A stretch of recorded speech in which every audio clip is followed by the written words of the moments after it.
One of the really nice things about StatCrunch is this list of data sets that we find that we are free to use and perform analysis with and learn from. Right now, I am going to choose this data set that says Corrected Group Compilation Online Weight Loss Forum Dieters Who Dieted in 2013. So I'll click on this data set and it will automatically load in StatCrunch. And if we look through here, we see that we have some sort of an ID here, and then we have gender, male and female. We have ages. We have how many pounds were lost.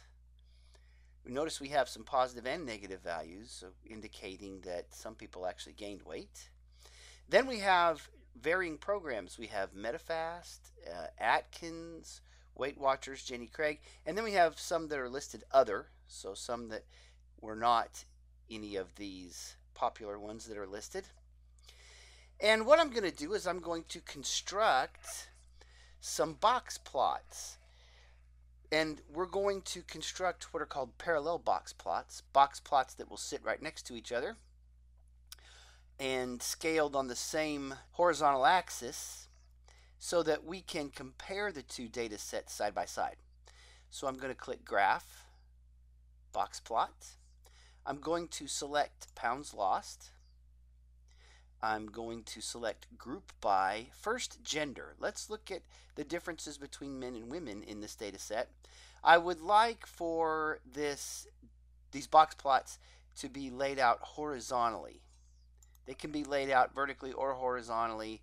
I prefer to look at them horizontally, and then use the same x-axis, and I'm going to click Compute. And now I have these nice box plots here that are parallel, sitting next to each other along the same x-axis, and I can do some analysis now. So looking at these two box plots, we see that the range for the females is greater. We see that the median weight loss, the median number of pounds lost, is greater for the men. We see that the upper quartile for females has a wider span. The upper quartile would be this range here for the females, from the third quartile up to the maximum value. There's 25% of the data in that span. The upper quartile for the men is much narrower. There's again 25% of the data in the span from the third quartile up to the maximum. Now let's look at a comparison by program. Something that jumps out at us very quickly here is that the range for MetaFast is much greater than everyone else's. So MetaFast has a wider range than the others.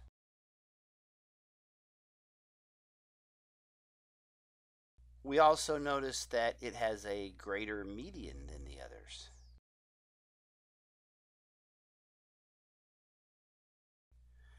Looking at these box plots, we also see that Weight Watchers, MetaFast, and other programs actually have negative data values, which indicates that some people gained weight on these programs.